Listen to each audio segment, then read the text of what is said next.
Good morning. Good morning. It's good to have y'all with us this morning. I know it's a little chilly, to put it mildly, but it's good to have y'all with us. We are in Philippians chapter 4 this morning. Philippians chapter 4.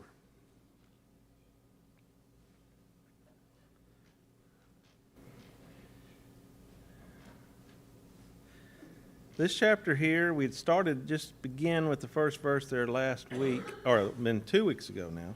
2 weeks ago now. And this chapter has got a lot, I say a lot, it's got some verses that are some of the most well-known verses in the Bible. You say, Phil, what are you talking about? We're going to get to that. Some that you've heard all your life, and you thought, well, you don't know where they came from, but there's 2 or 3 of them here that are in this chapter.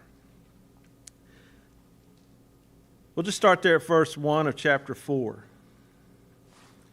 Therefore, my beloved brethren, whom I long to see, my joy and crown is this way: stand firm in the Lord, my beloved. We had talked about that standing firm in the Lord the last class.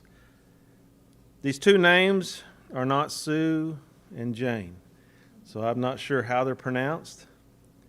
I urge you, Erodia, and urge you to live in harmony in the Lord. Indeed, true companion, I ask you also to help these women who have shared my struggle in the cause of the gospel, together with Clement, also the rest of my fellow workers whose names are in the book of life. Even though we may not be able to pronounce these ladies' names, what do we know about them?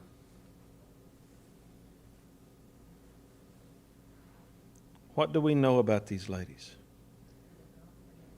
They were godly ladies. Have you ever thought about a characteristic? Did you see what it said there? They lived in harmony in the Lord. When you hear that phrase, that's a phrase we don't use much today. What does that mean? Okay. Okay. Anything else? I think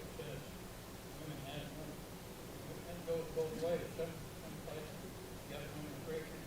Some places say women have no work in the church at all, but that's not so. They were shepherds of Paul. Yeah, take care of him. Well, not. But that living in harmony, I mean, we don't hear that phrase much today. Agree. Now you think about that. Yes. Importance. The bottom says the fact that Paul mentions these 2 women by name is an indication of how serious Paul perceives the situation to be in Philippi, the disunity in the church, to which these women obviously were contributing.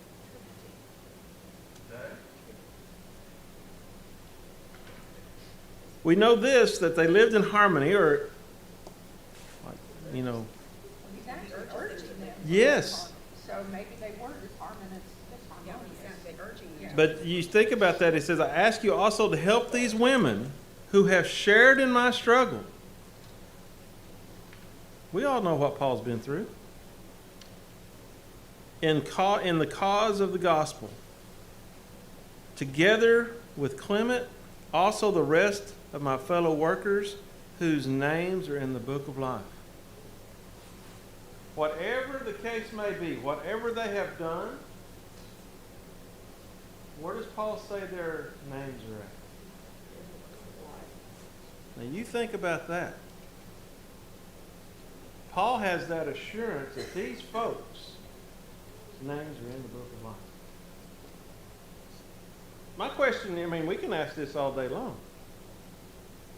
Do you have that assurance that your name is written there?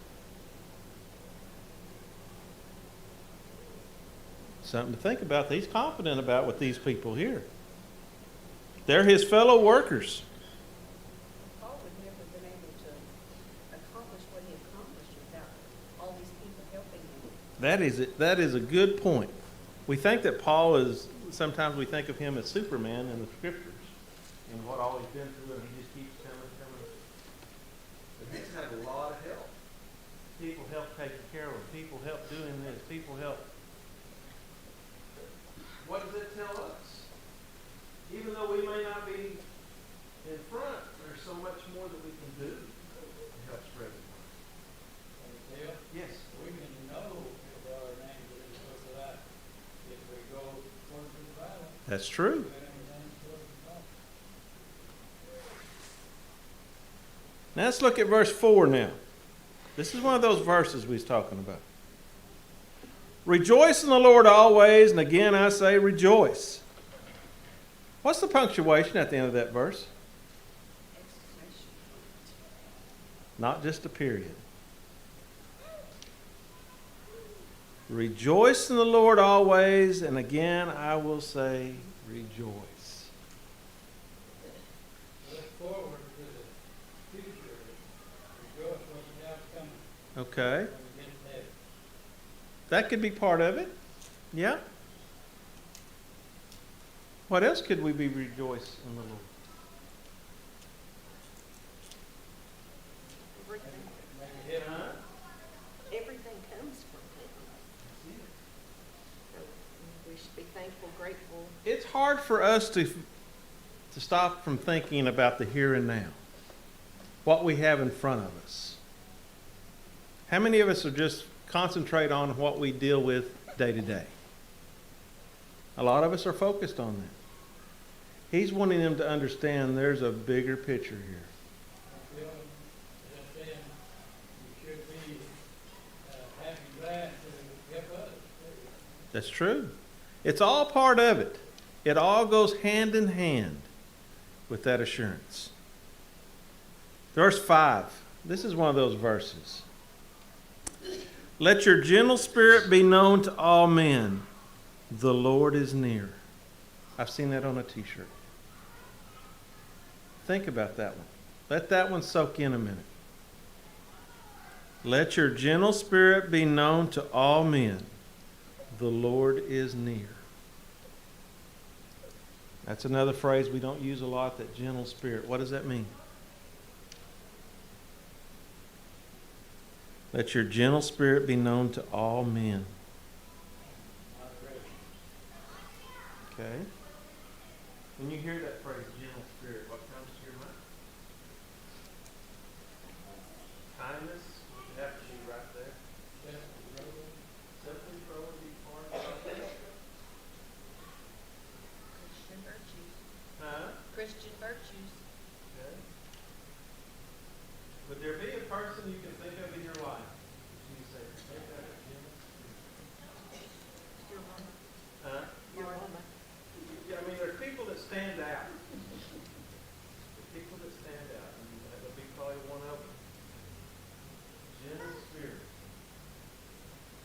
And I like this last part. This ought to be, is this comforting or scary? The Lord is near. Huh? It's comforting. It should be comforting. If you have that gentle spirit, the Lord is near. That means it. You should be able to see Jesus in you at all times. You should be able to see Jesus in you at all times.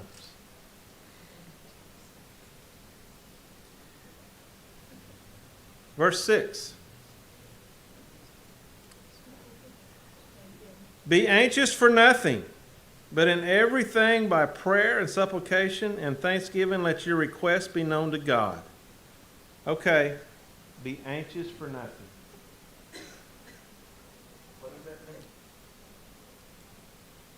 Give it all to God. Let him Uh, handle it. Let him handle it. Usually, when we're trying to take care of things ourselves, that's when we become anxious, nervous, worried. Yep. And that's one of the You know, hardest we've things. left kind of God out of the picture at that point. I'll handle God. Yeah. No, I'm not going to bother God with this. You know, It's one of the the hardest things, I think, to do, especially in time. I mean, there are some situations that's fairly easy, but as humans, sometimes it's really hard. is. If God had promised to give us all our needs if we serve Him. That's all true, and we all know this. We all know these things. But is it not hard not to be anxious? Or I think No. especially those situations we get in with family members or whatever, when they're at such an age that you can't, there's nothing I can do about it. it's true. Honestly. But it's so hard when it's someone you love to let it go and, you know, or it is for me anyway. Yeah. I really have to work at that. It is hard for us to turn loose of control. I don't care who you are. It's hard to do that. But when you look at the next part, it says, "Be anxious for nothing, but in everything by prayer and supplication with thanksgiving let your requests be known to God." Give us this day our daily bread. How many of us, when do you pray? Do you pray when there's a problem? Do you pray when you have a big decision to make? When do you pray? I'm not asking you, just think about this. You pray when you're giving thanks to God. True. But look at the way he said there, in everything by prayer. Do you pray before you make a big decision in your life? Do you pray before you, do you see what I'm saying? In everything by prayer and supplication with thanksgiving, let your requests be known to God. He already knows them, don't he? Why do you think he wants you to tell him about it? Because he's your father. Talk to him.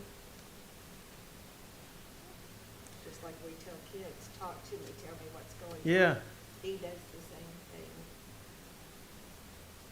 So it's something that we need to think about. Verse 7, "And the peace of God, which surpasses all comprehension, will guard your hearts and your minds in Christ Jesus." How do we obtain that peace of God?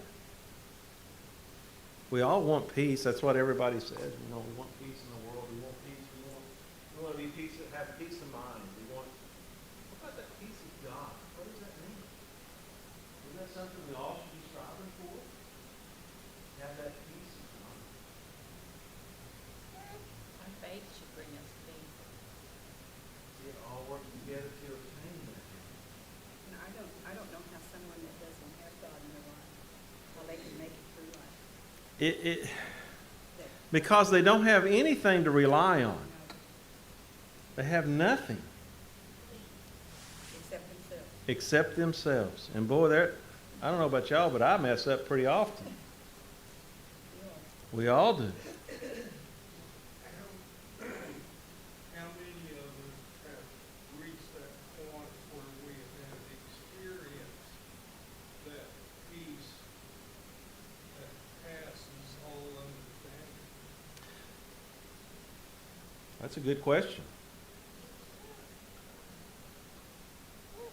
It's a total let go of everything when that happens. Yeah, when you get to the point when it says, this peace, it says, which surpasses what? Some versions say all understanding. Mine has all comprehension. It's hard for us to understand that peace. I think that's something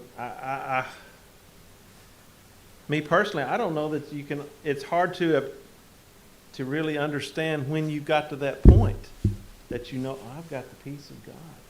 You know, I Remember can, when Jesus stilled the waters, Yeah, said, "Peace, be still."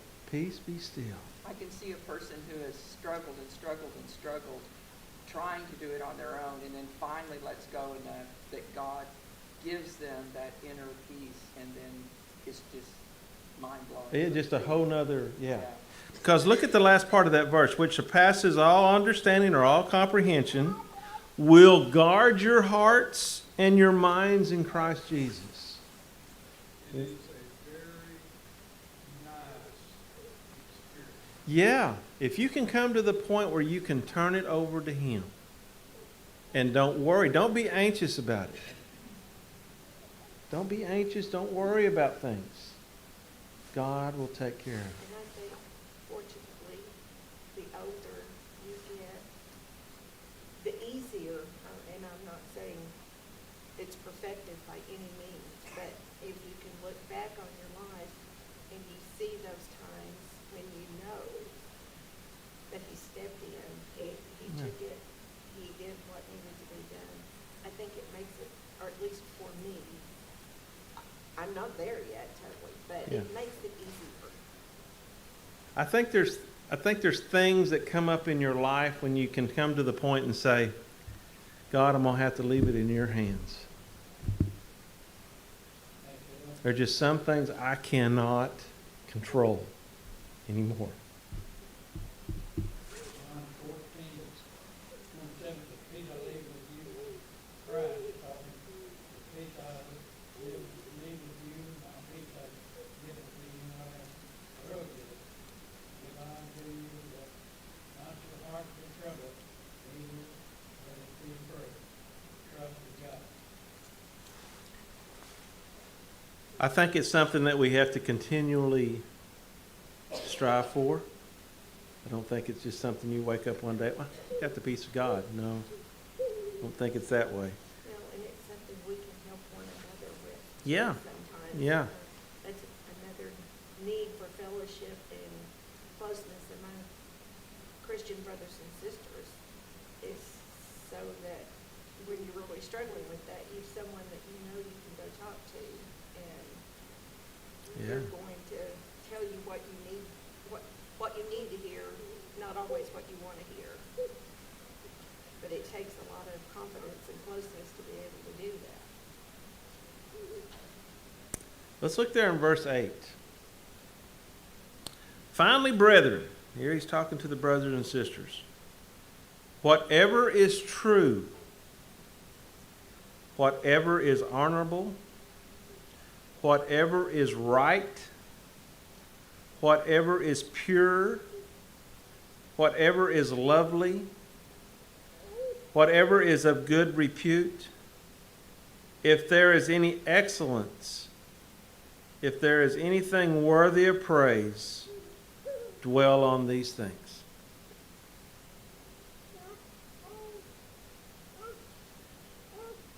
Here Paul is telling the brothers and sisters of Philippi.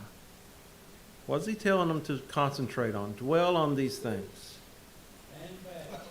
Whatever is good, let's look at it. Whatever is true, whatever is honorable, whatever is right, pure, lovely, whatever is of good repute, if there's any excellent, if there's anything is worthy of praise, dwell on these things.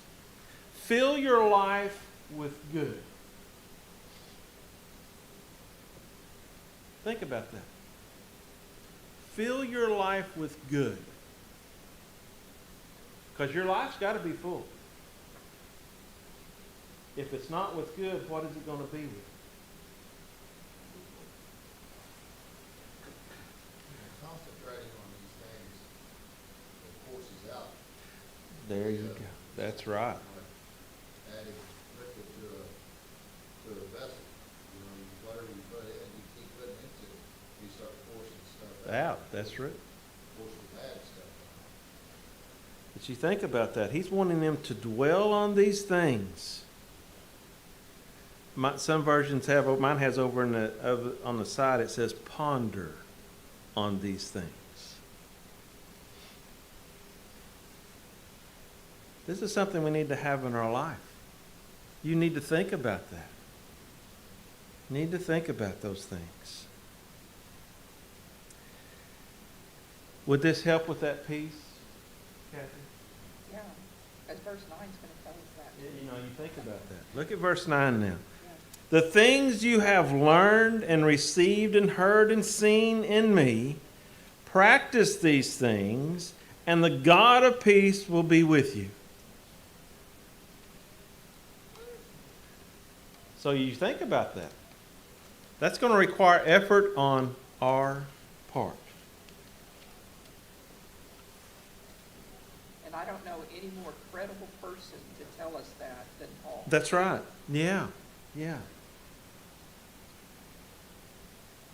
So he's telling us what we need to concentrate on in our lives, what we need to think about, what we need to focus on to receive that peace of God.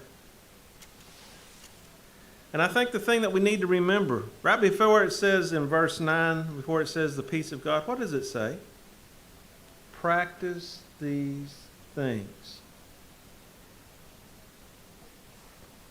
When you hear the word practice today, you think, well, kids in basketball, they've got to practice before the game. We understand that. Kyle has his kids practice before baseball. That's you practice to do what? Get better. Improve. So if we as Christians practice on these things that we have just talked about, what does that make us? Better as Christians. That's something. Also lets us know that we haven't perfected anything. That's right. It's a continual, We haven't reached the pinnacle yet. We're still working on it. That's right. That's a good point. There's no place to stop. I mean, and it didn't say anything about here when it's talking about brothers and sisters in Christ. It didn't talk about young brothers. It didn't talk about older brothers and sisters. It didn't talk about any of those. It talks about brethren. I don't care who you are. You need to practice these things.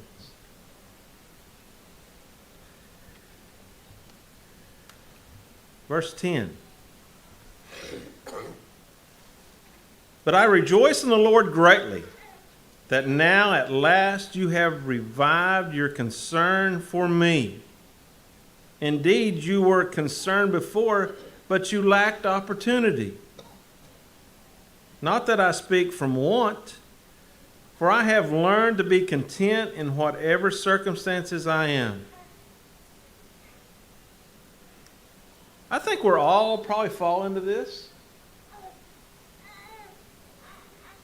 Think about it. We at Stigler here, I think we do a good job. If we see a need arise, we try to deal with it. Help. I think the key to it, we just don't always have the opportunity to know or to see things. But I want you to look at this. And this may be one of the hardest things we as Christians face. Maybe it's just Phil Cantrell's problem. I don't know. But it says, not that I speak from want, but I have learned to be content with whatever circumstances I am. How many of us are content in what things that we have or do? How many of us try to keep doing, improving, doing this, doing that, to keep moving? And he says, hey, learn to be content. How hard is it to obtain contentment in your life? Hey, Bill, that's one of the verses that talk about the Lord that I remember. Yeah. Is it just me, or is contentment something that's hard? I think it's a hard thing to be content in whatever you have, in whatever circumstances that you are in. It's easy to be content when everything's going good. It is. Don't think about it as much. This is just, what about something terrible happens? You lose your house. Are you still content? It makes you think. That's where that turning it all over to God, you can obtain that contentment. Doesn't mean that we need to stand still and wait for somebody to do something. That's not what it says. That's not contentment. Paul never was sitting there waiting on somebody to bring him something.